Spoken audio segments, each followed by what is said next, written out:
أشهد أن محمدا عبده ورسوله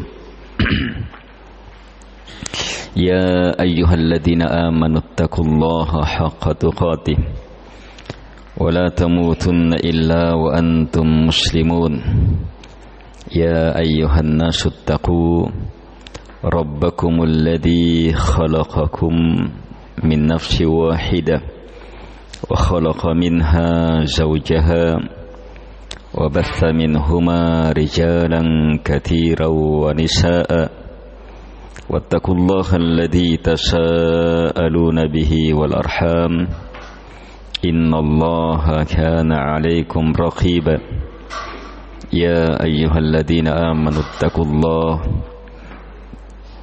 وقولوا قولا سديدا يصلح لكم أعمالكم ويغفر لكم ذنوبكم ومن يطع الله ورسوله فقد فاز فوزا عظيما أما بعد فإن أصدق الحديث كتاب الله وخير الهدي هدي محمد صلى الله عليه وعلى آله وسلم وشر الأمور محدثاتها وكل محدثة بدعة وكل بدعة ضلالة وكل ضلالة في النار.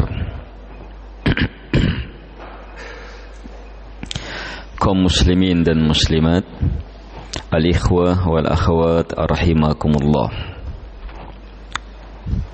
Kita bersyukur kepada Allah Subhanahu wa taala atas besarnya nikmat, banyaknya kebaikan, luasnya rahmat, dan dalamnya kasih sayang Allah Subhanahu wa taala untuk kita. Mari senantiasa kita yakinkan diri kita. Kita semakin perkuat keyakinan kita. Kita semakin perbesar prinsip kita bahwa wa ma bikum min ni'matin faminallah. Apapun nikmat yang ada pada kalian, kecuali pasti hanya datang dari Allah Subhanahu wa taala.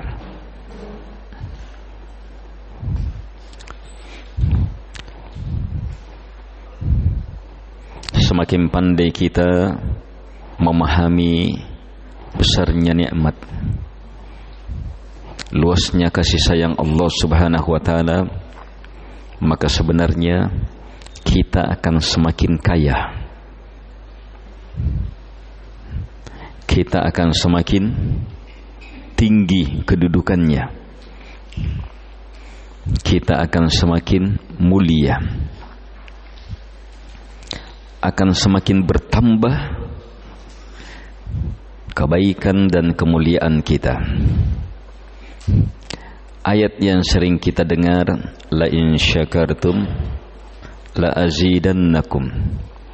Jika kalian bersyukur, maka sungguh, betul-betul sungguh, saya akan tambah. Jadi ingin mendapatkan tambahan dan terus mendapatkan tambahan, maka pandai bersyukur dan terus bersyukur. Untuk pandai bersyukur, maka setidak-tidaknya setiap pagi, setiap sore kita baca ma asbaha bi min ni'mah aw bi ahadin min khalqik faminka wahdaka la syarika lak falakal hamd walakas syukur. Apapun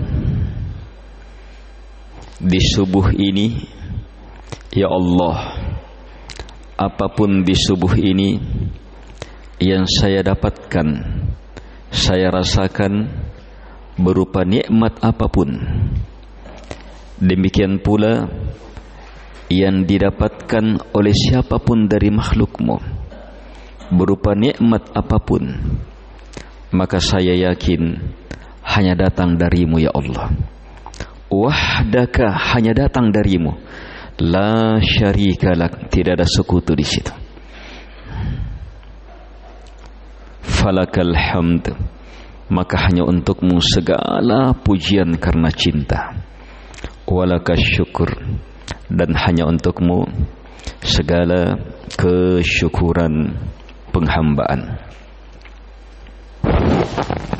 Kaum muslimin dan muslimat yang dimuliakan oleh Allah Subhanahu wa ta'ala,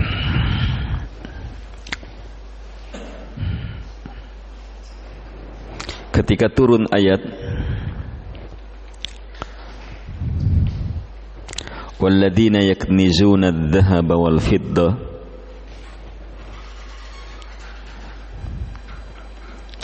sampai akhir ayat, orang-orang yang mengumpul-ngumpul emas dan perak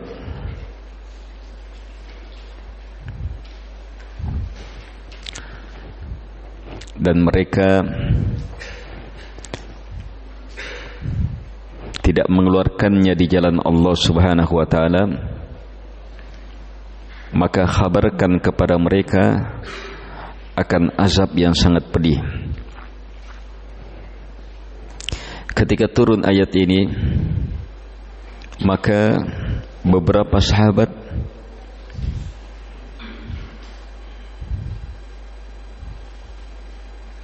bingung radhiyallahu anhum. Kenapa? Sebab yang mereka pahami, yang dikumpul-kumpul itu emas dan perak, sementara ayat ini mencela mengumpul-ngumpul ini yang bisa menjerumuskan seseorang ke dalam kehinaan dan kerendahan, kikir, tidak mau berinfak dan seterusnya. Sehingga muncul kebingungan, kalau begitu apa yang kita mau kumpul-kumpul? Apa itu mau dikumpul? Supaya yang satu dengan yang lainnya lebih banyak dari yang lainnya.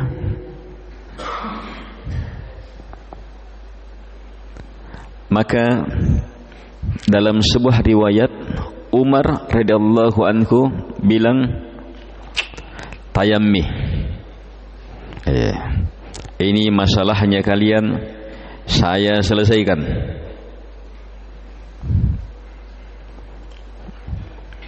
Pergilah Umar radhiyallahu anhu kepada Nabi sallallahu alaihi wasallam menyampaikan hal ini. Ya Rasulullah, turun ayat seperti ini. Jadi apa yang mau dikumpul ini?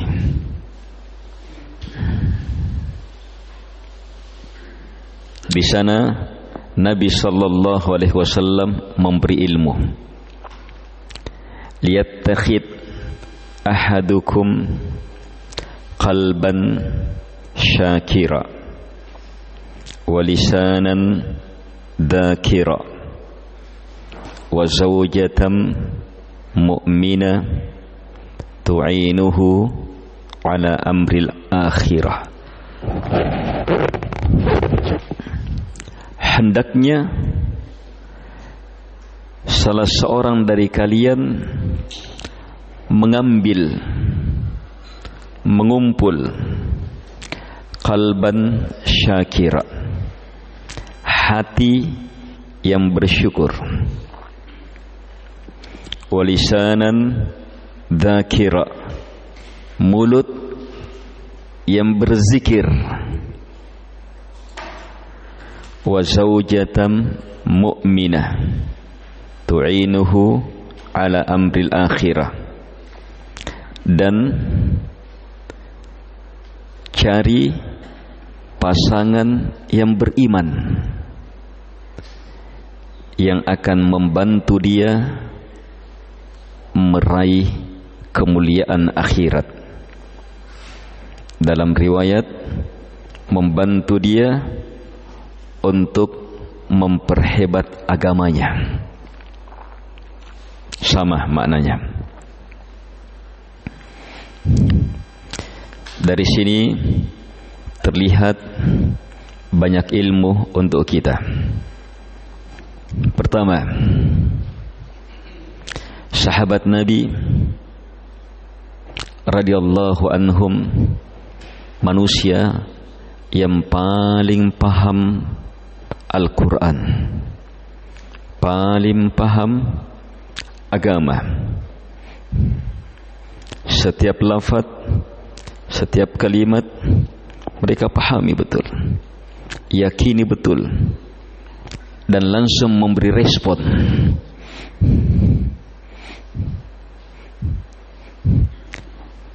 Sampai-sampai responnya kalau membuat bingung, langsung mereka bingung.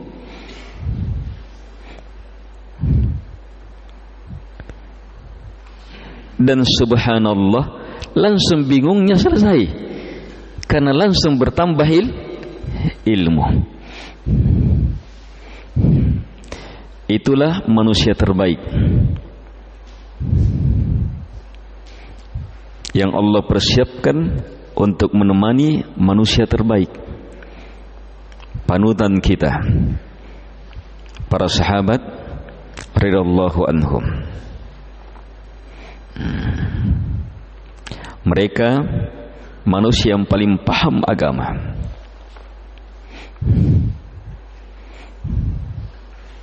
Karena itu mereka baca Al-Quran, dengarkan Al-Quran, petunjuk Nabi SAW, langsung mereka yakini, respon. Langsung muncul kekhawatiran, langsung muncul takut. Ketika turun ayat alladzina amanu walam yalbisu imanahum bidzulm ulaika lahumul amnu wa hum muhtadun. Orang-orang yang telah beriman dan tidak mempercampurkan keimanannya dengan kezaliman apapun, maka merekalah orang-orang yang aman dan mereka senantiasa dapat hidayah. Ayo, kita tanggapi apa ini ayat? Kalau kita tanggap biasa-biasa saja, sahabat, kita kurang paham. Sahabat Nabi betul-betul memahami sedalam-dalamnya. Sampai apa? Takut. Terus tidak bisa itu kau kita. Coba lihat, muncul pertanyaan mereka. Ya Rasulullah, ayyuna lam yadhlim nafsah. Wahai utusan Allah, siapa di antara kita ini yang tidak akan menzalimi dirinya? Syaratnya dapat keamanan dan dapat hidayah kalau beriman dan apa? Lam yalbasu imanahum bidzulmin. Tidak akan mencampurkan keimanannya dengan kezaliman. Kalimat kezaliman nampak kata nakira dalam susunan penafian, sehingga maknanya segala bentuk kezaliman. Sahabat langsung tahu kalau syaratnya setelah beriman tidak boleh ada kezaliman. Kita tahu betul diri kita tidak mungkin bisa lepas dari kezaliman terhadap diri. Langsung datang kepada Nabi sallallahu alaihi wasallam mempertanyakan hal ini. Maka Nabi mengatakan sallallahu alaihi wasallam, laisa kama ta'anun. Tidak sebagaimana yang kalian pahami, yang kalian maksudkan. Innama huwa syirk. Kezaliman yang dimaksudkan di sini adalah kesyirikan. Tidakkah kalian dengar firman Allah Subhanahu wa taala, "Inna syirka la dzulmun adzim." Sungguh kesyirikan itu apa? Kezaliman yang paling besar. Nabi mengajar mereka untuk memahami Al-Quran melalui Al-Quran. Bahagia sahabat, hilang gelisahnya langsung. Semakin paham dia terhadap ayat. Ternyata syarat pasti aman, dan syarat pasti dapat hidayah kalau beriman, bertauhid, dan selamat dari kesyirikan. Adapun menzalimi diri, tidak ada yang bisa lepas. Bukan itu syaratnya. Bahagia mereka. Ini dalamnya paham sahabat. Sebab langsung muncul sikap. Dan kalau ada hal-hal yang kurang mereka pahami, langsung dipahamkan oleh baginda Rasul sallallahu alaihi wasallam. Bahkan Nabi mengajar mereka bukan sekedar ilmunya, tapi lengkap dengan pengamalannya. Al-ikhwa wal akhwat rahimakumullah.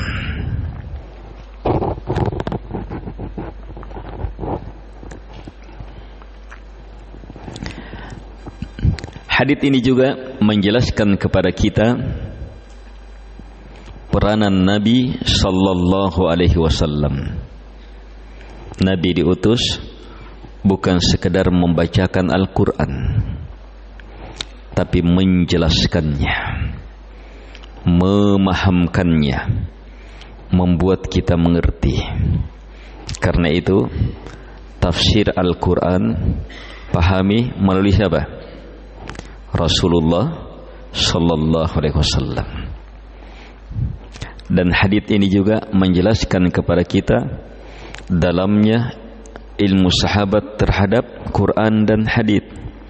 Kalau begitu, pahami Al-Quran, hadits Nabi sallallahu alaihi wasallam melalui para sahabat. Dari sini telah terpahami 3 cara menafsirkan Al-Quran paling hebat, dan harus dengan cara itu. Menafsirkan Quran dengan Al-Quran. Nabi contohkan. Menafsirkan Al-Quran langsung melalui haditsnya Nabi. Sahabat langsung tanya Nabi. Dan menafsirkan Al-Quran melalui apa? Keterangan ilmu dari para sahabat. Dan di antara sahabat yang paling dalam ilmunya dalam memahami Quran, bahkan mendapatkan doa khusus dari Nabi sallallahu alaihi wasallam supaya diberi kedalaman dalam memahami tafsir, adalah sepupu Nabi sallallahu alaihi wasallam, Abdullah ibnu Abbas radhiyallahu anhuma. Karena itu tafsirnya Mujahid itu dicari oleh ulama-ulama besar. Kenapa? Mujahid muridnya Abdullah ibnu Abbas, dengan cara belajar, ini cara belajarnya sama Abdullah ibnu Abbas, itu dia tidak lewati satu ayat kecuali dia tanyakan. Satu ayat tanya maknanya, di mana tafsirnya, tanya terus. Selesai satu Quran dia ulangi lagi, selesai satu Quran dia ulangi lagi, terus seperti itu. Imam Al-Bukhari dalam Sahih Al-Bukhari, dalam kitab tafsir itu kebanyakannya tafsirnya Mujahid. Iya. Dalam Sahih Al-Bukhari saat menjelaskan ayat-ayat di selain kitab tafsir, banyak-banyak keterangannya Mujahid. Kalau beliau tidak dapatkan keterangan dari para sahabat. Apalagi yang kita dapatkan dari hadits ini? Hadits ini memahamkan kepada kita lembutnya Nabi sallallahu alaihi wasallam, pengasihnya Nabi sallallahu alaihi wasallam, dan semangatnya Nabi berbagi ilmu kepada para sahabat, dan bahwa baginda Rasul sallallahu alaihi wasallam tidak akan membiarkan kita pusing, tidak paham agama. Pasti beliau jelaskan. Ketika sahabat bingung apa yang harus mereka kumpul, karena ada ayat ini, emas perak bahaya ini. Maka Nabi SAW menyuruh mengumpul 3 ini. Ini juga menjelaskan kepada kita bahwa 3 ini apa? Sesuatu yang mengalahkan emas dan perak. Sesuatu yang mengalahkan emas dan perak. Nilainya mengalahkan gudang-gudang harta.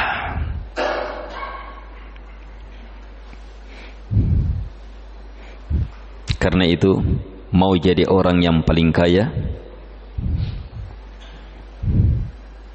ayo, ini sebenarnya ini.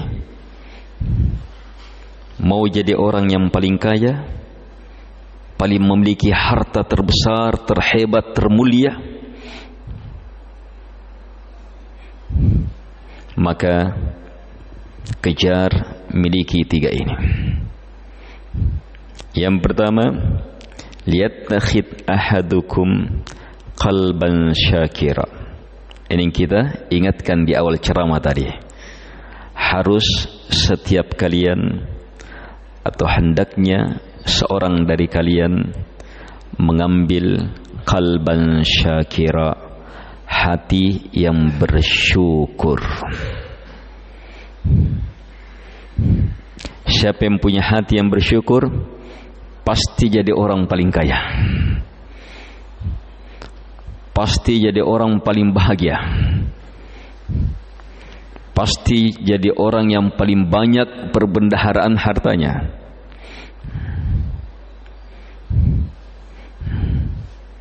Miliki hati yang bersyukur. Kesyukuran itu bukan hanya syukurnya hati. Syukur itu syukurnya hati, mulut, dan anggota tubuh. Di situ baru bersyukur. Beda bertahmid. Kalau bertahmid, alhamdulillah, itu hati dan mulut. Orang sudah bertahmid, dapat pahala bertahmid. Tapi bersyukur, hati, mulut, dan perbuatan dalam bentuk ibadah kepada Allah Subhanahu wa ta'ala. Al-ikhwa wal akhwat rahimakumullah. Kesyukuran hati disebutkan di sini untuk menjelaskan pangkal kesyukuran itu dari mana. Hakikat kesyukuran itu dilihat dari mana. Bukan membatasi bahwa syukur hanya di hati. Tetapi jamaah, dasarnya syukur, syukurnya hati. Benarnya syukur ketika hati sudah bersyukur. Hebatnya syukur, bagaimana syukurnya hati. Berapa yang akan kita dapatkan melalui kesyukuran, tergantung bagaimana kesyukuran hati itu. Ada orang terlihat alhamdulillah, oh pokoknya alhamdulillahnya luar biasa, sana lakbuna, sabak kelong-kelongi, terlihat betul seolah-olah orang yang bersyukur. Tapi nanti betul-betul orang dianggap bersyukur kapan? Kalau hatinya betul-betul berterima kasih kepada Allah, hatinya betul-betul mencintai Allah Subhanahu wa taala, hatinya betul-betul meyakini bahwa semuanya hanya datang dari Allah Subhanahu wa taala, hatinya betul-betul yakin tidak mungkin ada nikmat kecuali hanya datang dari Allah Subhanahu wa taala. Hatinya betul-betul yakin nikmat ini, nikmat itu yang ada pada dirinya, pada orang lain, semuanya hanya datang dari Allah Subhanahu wa taala. Tidak ada keraguan. Hatinya betul-betul mencintai Allah, betul-betul memuji Allah Subhanahu wa taala, betul-betul mensyukuri Allah Subhanahu wa taala. Itu kesyukuran hati.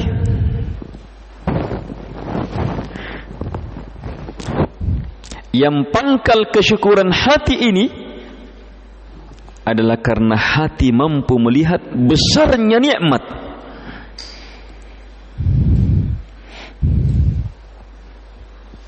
Jadi yang melihat hati, yang meyakini hati, wah besarnya ini nikmat, luar biasanya ini nikmat, hebatnya ini nikmat.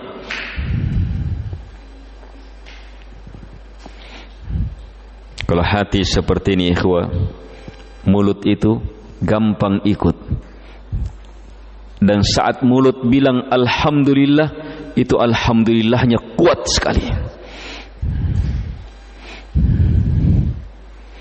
Alhamdulillahnya akan kuat sekali. Alhamdulillah yang kuat itu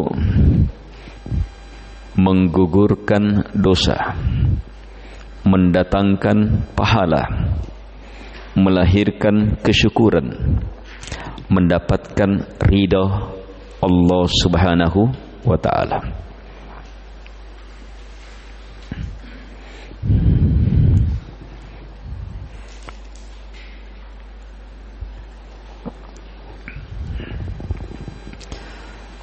Alhamdulillah.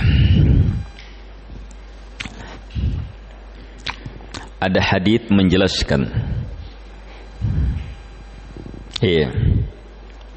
minum walaupun seteguk, minum, makan walaupun sesuap, tapi kita bilang alhamdulillah, maka gugur dosa. Bukan solat angan ritawa, anginungi tawa, tiai susu kacia,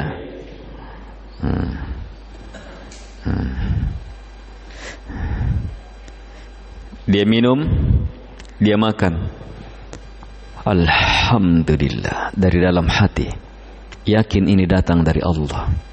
Seandainya bukan Allah, tidak saya rasakan.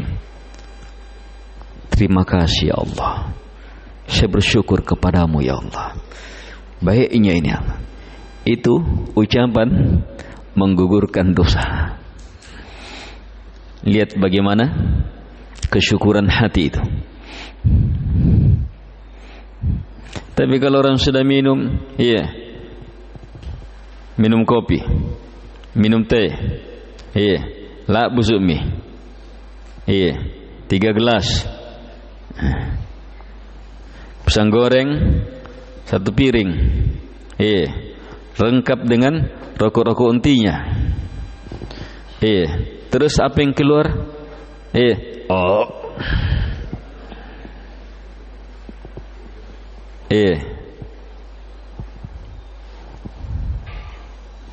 Kalau yang seperti ini patotoai, orang yang bermain-main.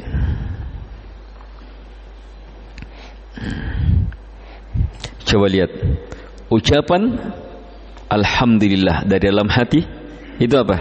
Bisa menggugurkan dosa. Makan, terus bagaimana lagi? Bagaimana lagi? Solat. Dia solat, Alhamdulillah. Dia yakin semuanya karena Allah. Dia salat subuh, alhamdulillah, dari dalam hati. Dia yakin tidak mungkin dia bisa bangun kecuali karena Allah yang kasih bangun. Tidak mungkin dia bisa melangkah kecuali karena Allah yang tuntun. Tidak mungkin dia bisa sampai kecuali karena Allah yang kehendaki, takdirkan. Tidak mungkin semuanya kecuali hanya Allah Subhanahu wa taala. Alhamdulillah. Sekarang berada dalam majelis ilmu. Iya.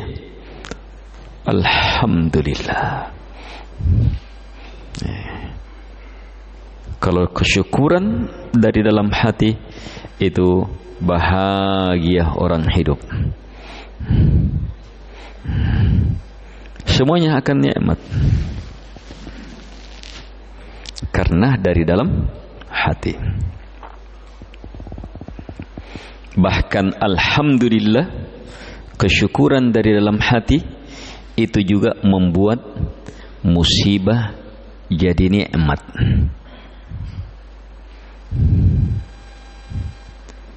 Penderitaan jadi kebaikan. Bencana menjadi nikmat besar.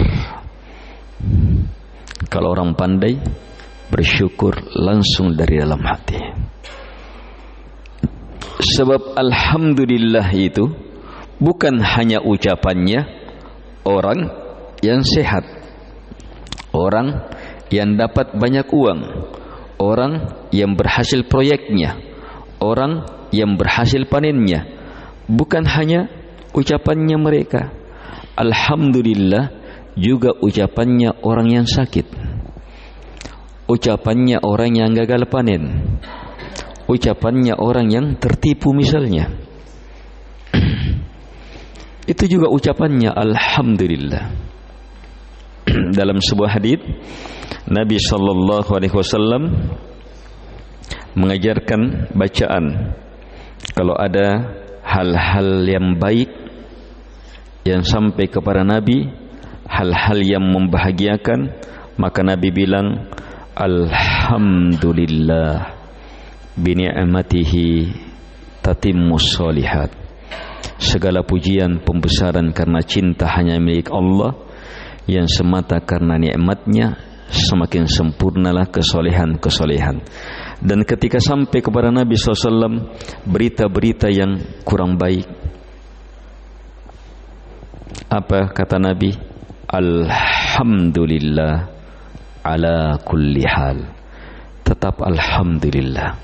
Alhamdulillah dalam keadaan apapun juga.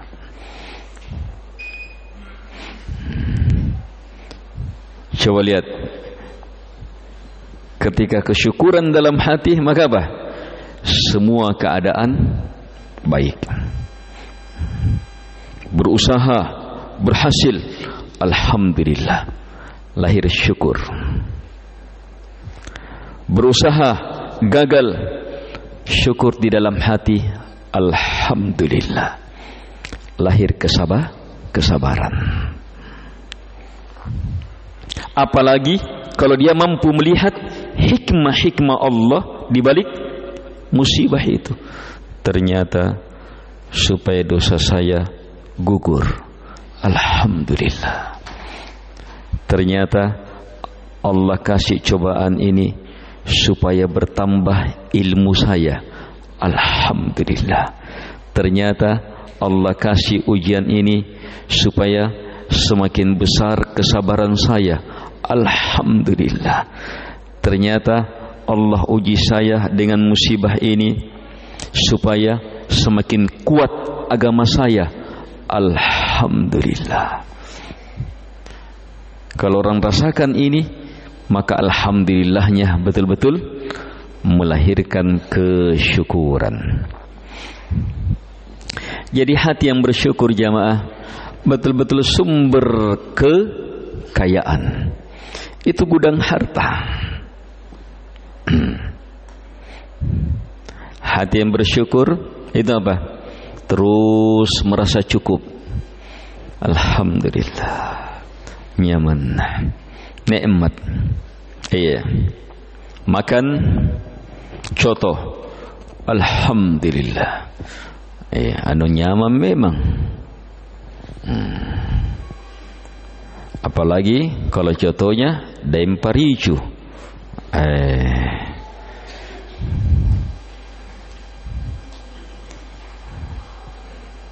Tetapi saat makanannya hanya nasi, bahkan tak ada lauk, dia panas-panasi air, campur nasinya, campur garam sedikit, iya, penunit ladana, dia makan. Alhamdulillah, dia nikmati ini nikmat. Dia mampu syukuri. Sebab apa? Lihat ilmu syukur. Ini salah satu ilmu syukur yang paling hebat. Dia mampu melihat banyaknya orang yang di bawah dia. Wih, satu piring ini Jaina tahu eroki mate napa rekbo kangen nih. Ada manusia orang ketika ditawarkan yang ini nasi saja itu sudah mau baku bunuh supaya bisa dapat ini. Saya alhamdulillah.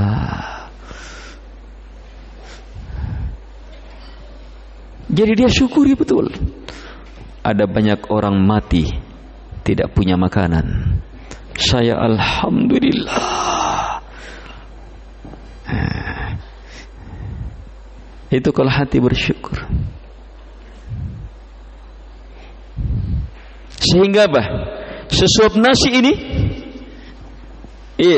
nasi saja ini satu piring, dia makan, oh nyaman, alhamdulillah, nikmat. Seperti waktu makan coto, nikmat juga. Itulah orang kaya yang sebenarnya. Laisal ghina bikathratil ard, innamal ghina ghinan nafs. Bukanlah kekayaan dengan banyaknya barang, banyak barangnya, banyak mobilnya, banyak rumahnya, banyak uangnya. Itu kekayaan, kata Nabi. Bukan kekayaan di situ. Kekayaan hati. Hati yang terus merasa cukup, hati yang bersyukur. Itu orang paling kaya, sekaligus paling bahagia, sekaligus paling mulia. Sebab la in syakartum la azidannakum. Dia syukuri ditambah, dia syukuri ditambah, dia syukuri ditambah.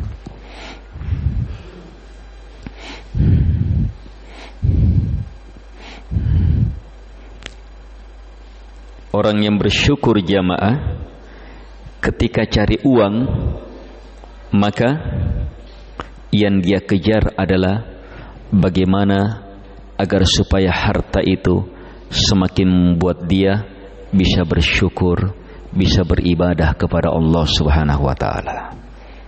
Tapi pun atau ngoya,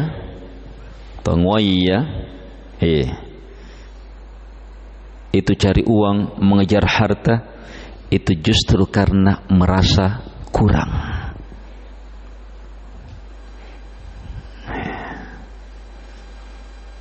Merasa kurang, akhirnya menderita terus,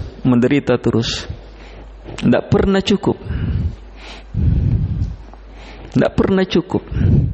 miskin terus, tidak pernah cukup. Tapi kalau orang punya kekayaan hati, kaya terus, semakin bertambah alhamdulillah, semakin bertambah alhamdulillah.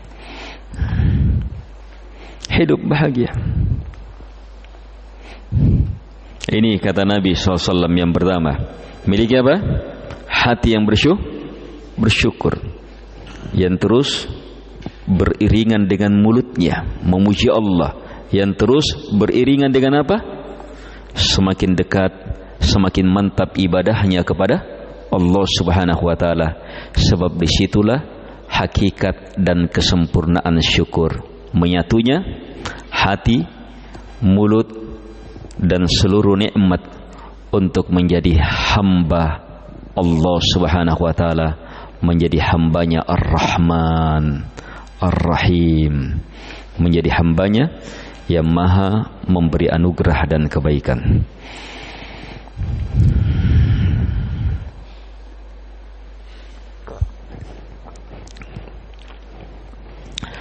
Kaum muslimin dan muslimat, al-ikhwah wal akhwat rahimakumullah. Yang kedua, walisanan dakira. Lisan, mulut yang senantiasa berzikir. Ini tidak bisa lepas dengan yang pertama. Sebab syaratnya yang pertama harus beriringan dengan mulut yang bersyukur. Mulut yang bersyukur itu adalah mulut yang senantiasa basah dengan subhanallah, walhamdulillah, wala ilaha illallah, wallahu akbar, wala hawla wala quwwata illa billah. Mulut yang senantiasa memuji Allah, membesarkan Allah, mengagungkan Allah. Mulut yang senantiasa membaca la ilaha illallah wahdahu la syarikalah, lahul mulk wa lahul hamd wa huwa ala kulli syai'in qadir. Mulut yang senantiasa berzikir pagi, sore.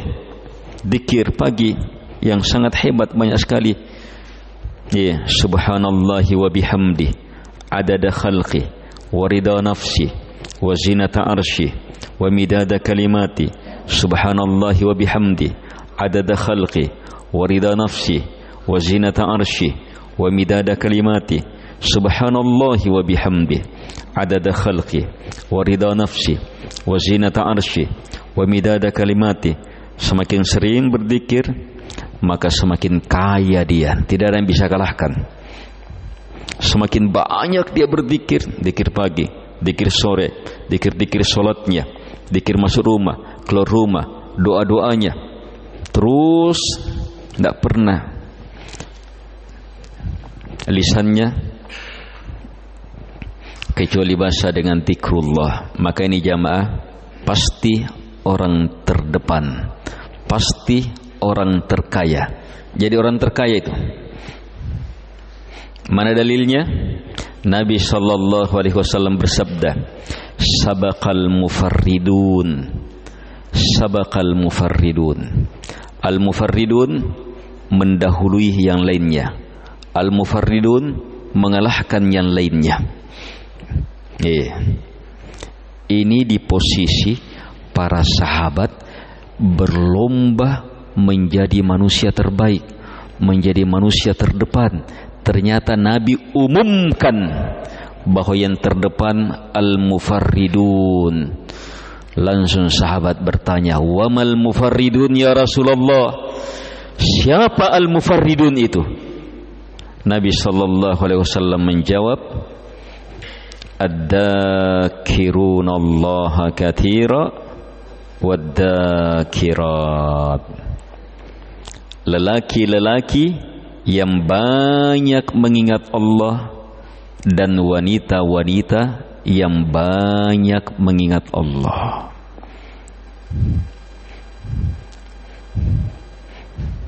Jadi mau terdepan tidak ada yang kalahkan. Orang yang terhebat sholatnya yang paling banyak mengingat Allah. Orang yang terbaik ceramahnya yang paling banyak mengingat Allah dan mengingatkan Allah. Belajar yang paling sukses yang saat belajarnya dia semakin mengingat Allah, kebesaran Allah melalui ilmu-ilmu itu. Orang bersedekah yang paling baik paling banyak mengingat Allah. Semua amalan yang terdepan yang paling banyak mengingat Allah Subhanahu wa ta'ala. Dan dahsyatnya mengingat Allah itu di lisan. Subhanallah, walhamdulillah, wala ilaha illallah, wallahu akbar.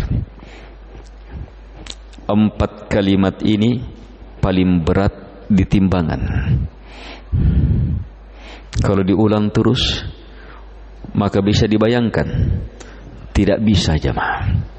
Kita tidak akan bisa bayangkan beratnya timbangannya, amalannya di akhirat.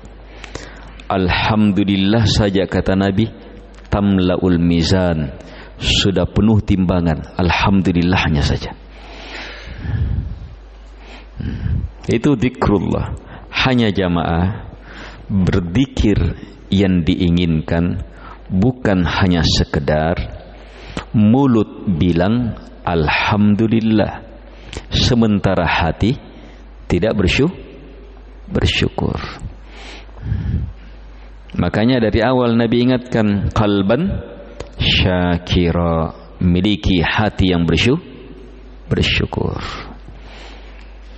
Zikrullah tidak cukup hanya sekedar bilang Allahu Akbar, sementara hati tidak membesarkan Allah Subhanahu wa ta'ala. Tidak cukup kita bilang Subhanallah, sementara hati belum mensucikan Allah Subhanahu wa ta'ala. Masih ada yang dia besarkan selain Allah Subhanahu wa ta'ala. Tidak cukup jamaah saat kita bilang la ilaha illallah, kemudian hati masih menyembah, menganggap ada yang bisa disembah selain Allah Subhanahu wa ta'ala. Tidak akan jadi itu zikir. Tapi zikir betul-betul jadi ketika diucapkan dengan ilmu dan keyakinan. Jadi zikrullah, ilmu yang benar, yang teryakini, yang terucapkan di mulut, itu zikrullah. Mau lebih hebat ketika zikrullah sudah menjadi amalannya. Bagaimana? Salatnya zikrullah, duduknya bermajelis ilmu zikrullah, belajar mengajarnya zikrullah, bersedekahnya zikrullah, bahkan dia penuhi anak istrinya, dia tuntun anak istrinya, semuanya karena apa? Zikrullah, mengingat Allah Subhanahu wa ta'ala. Jual belinya zikrullah, dia ingat Allah. Jual beli di pasar lagi, tapi zikrullah, dia ingat Allah. Bagaimana mengingat Allah? Apakah dia perbanyak zikir? Iya, saat jual beli boleh.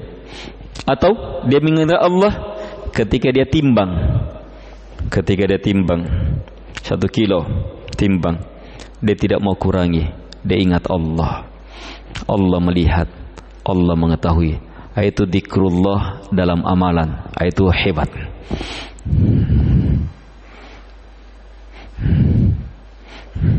Ini orang yang seperti ini justru apa? Kegiatannya di pasar mendatangkan pahala. Terus bagaimana lagi kalau di masjid?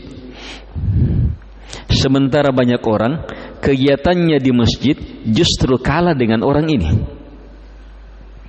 Banyak orang di masjid sholat, rukuk, sujud dan seterusnya, baca kalimat-kalimat zikir, tetapi hati tidak mengingat Allah, tidak membesarkan Allah Subhanahu wa ta'ala. Sebagaimana orang yang menimbang ini. Lihat bagaimana zikrullah melahirkan apa? Pahala tiada habisnya. Makanya Nabi tegaskan, yang terdepan, yang nomor 1, yang terkaya, yang termulia, pasti adz-dzakirunallaha katsira wadz-dzakirat. Yang ketiga, miliki pasangan, jangan menjomblo.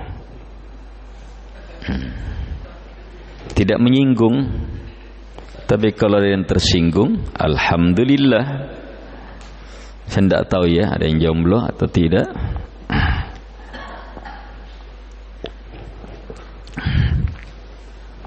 Banyak uangnya, hebat kedudukannya, banyak ininya, tapi tidak ada pasangannya,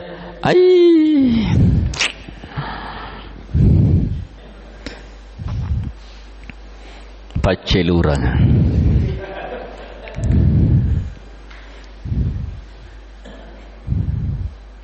Menderita itu. Pasangan itu jamaah, orang berpasangan di sana akan semakin sempurna kesyukuran hati. Orang punya pasangan di sana akan semakin sempurna zikrullah bersamanya. Tapi ingat, kesempurnaan pasangan ketika pasangannya pasangan wanita solihah yang beriman, yang membantu dia mengejar kemuliaan akhirat, maka tidak ada yang lebih berharga dari itu. Banyak sekali perhiasan dunia, banyak sekali kekayaan dunia, banyak sekali sesuatu yang memukau di dunia ini, tapi satu-satunya yang terbaik hanya ini. Nabi SAW bersabda, "Ad-dunya mata' wa khairu mata'iha al-mar'atus salihah." Dunia itu perhiasan, sesuatu yang indah, dan yang terbaik dari keindahannya wanita yang salihah. Siapa yang dikasih ini jamaah? Orang paling kaya.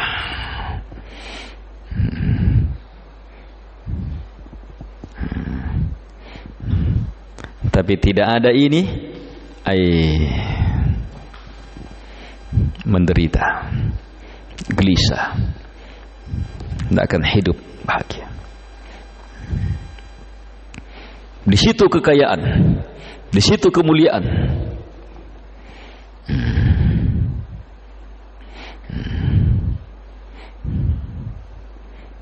Kalau kita paham ini, maka apa?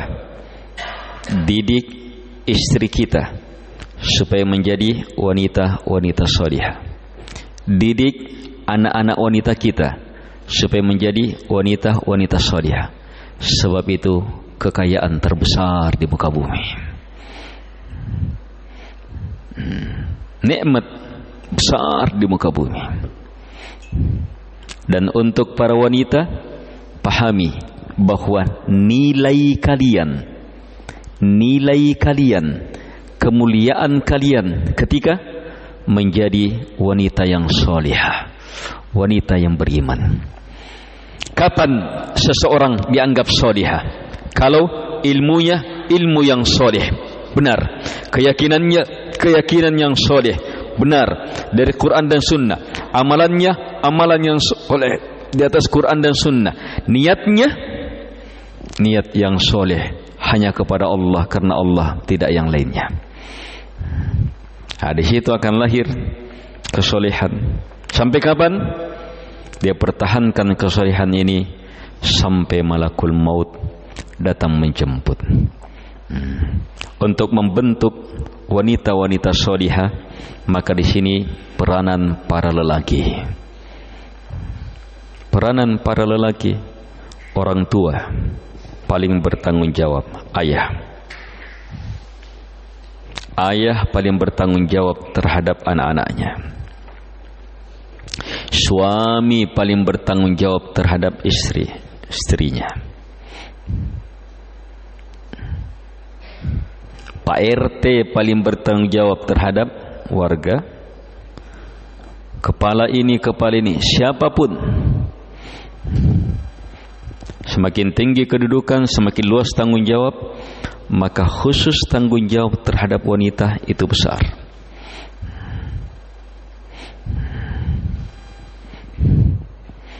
Dan subhanallah jamaah, lihat, syaitan, jin dan manusia itu tahu betul bagaimana hebatnya itu wanita salihah.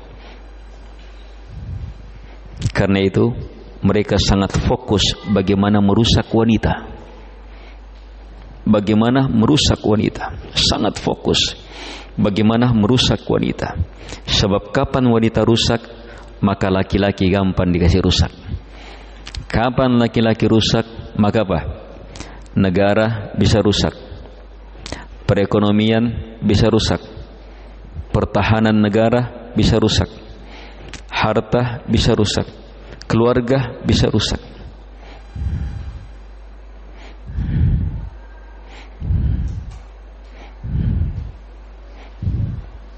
Perlu ada kebersamaan para lelaki untuk menjaga para wanita. Untuk menjaga para wanita. Bahkan wanita yang bukan apa-apanya kita jaga. Dengan apa? Iya. Jangan kita jadi perusaknya. Kan wanita rusak karena laki-laki. Didatangi, ditelepon, di SMS, dirayu, di ini dan seterusnya. Ini laki-laki bencong.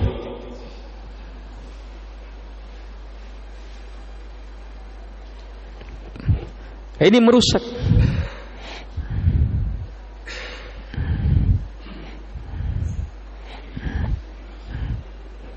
Apalagi kalau kerabat, apalagi kalau anak istri. Ya ayyuhalladzina amanu qu anfusakum wa ahlikum nara. Wahai orang-orang beriman, jaga, lindungi diri dan keluarga anak istri kalian dari api neraka. Al-ikhwah wal akhwat rahimakumullah.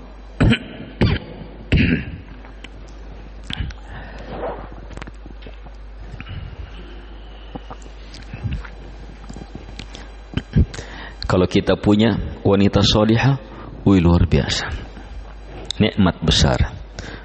Kalau dua, tambah luar biasa. Iya, asal tidak kiamat. Iya, tidak perang dunia. Tapi kalau sampai terjadi perang dunia ketiga, iya, Pak Ganna misalnya rumah. Iya, syukuri apa yang ada.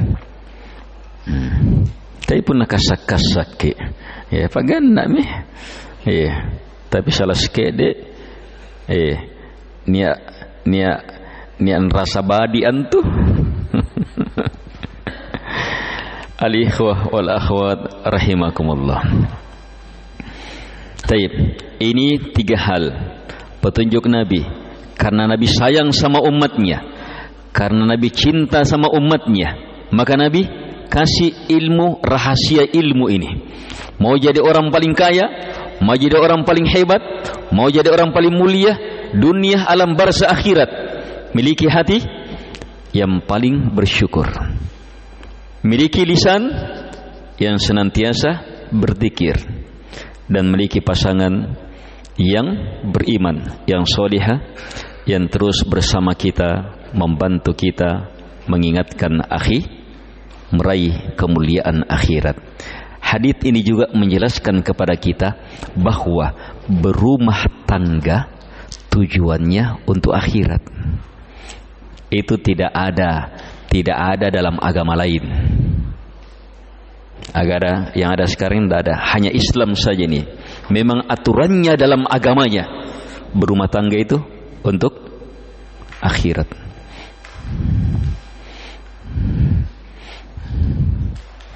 Berumah tangga untuk akhirat. Sebab cari pasangan untuk apa? Membantu kita, bersama kita meraih kemuliaan akhirat. Itu orang berumah tangga untuk akhirat. Misi besar itu berumah tangga, sebab untuk akhirat. Coba lihat Nabi bilang apa ketika menyuruh orang menikah? Tazawwaju al-walud fa inni mukatirun bikumul umam yaumal qiyamah. Kata Nabi, nikahilah wanita yang memiliki sifat penyayang, mencintai, gampang dicintai. Miliki wanita seperti itu. Terus al-walud, wanita yang banyak anaknya, yang berpotensi bisa punya banyak anak. Setelah itu Nabi jelaskan alasannya kenapa disuruh nikah dengan 2 sifat itu. Kata Nabi, karena sungguh saya berbangga dengan banyaknya umat saya pada hari kiamat. Ternyata untuk hari kiamat Kenapa dengan dua sifat ini harus yang punya banyak anak? Kalau tidak punya banyak anak, tidak bisa punya anak, tidak bisa banyak-banyak. Terus kenapa Al-Wadud? Sebab Al-Wadud itulah sifat utama untuk menjadi pendidik terbaik. Ibu yang terbaik, ibu yang memiliki sifat pengasih, penyayang, dan dilihat sama suaminya dikasihi, disayangi, sebab perbuatannya memang mendatangkan kasih sayang itu. Nah, wanita yang seperti ini, itu subhanallah kata Nabi, cari yang seperti ini. Kenapa? Sebab ini akan mendidik anak dengan pendidikan terbaik, sehingga apa? Di atas fitrahnya, dan akan meninggal sebagai umat Muhammad sallallahu alaihi wasallam.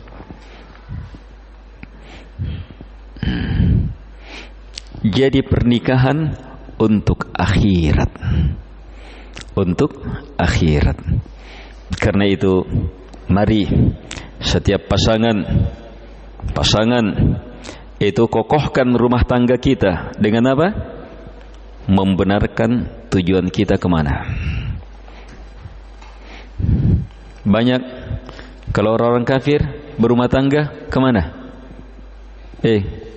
Orang kafir berumah tangga itu pun salona.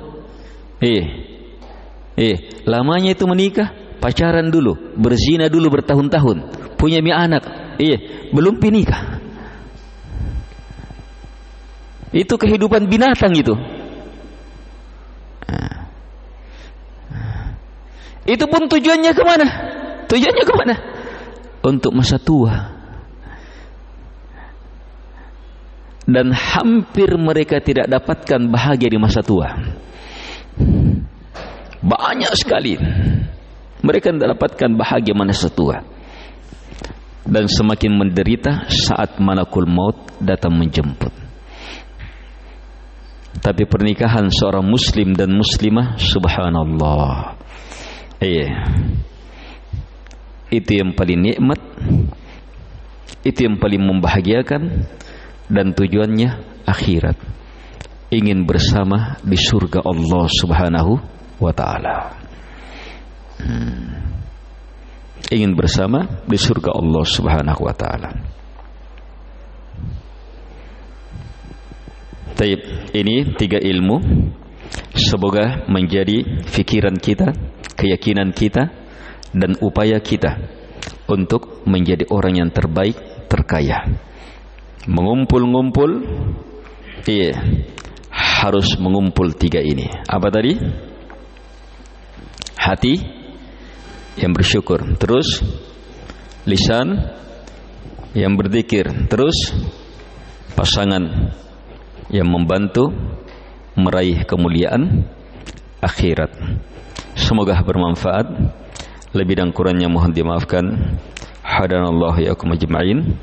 Subhanakallahumma bihamdik, asyhadu an la ilaha illa anta, astaghfiruka. Assalamualaikum warahmatullahi wabarakatuh.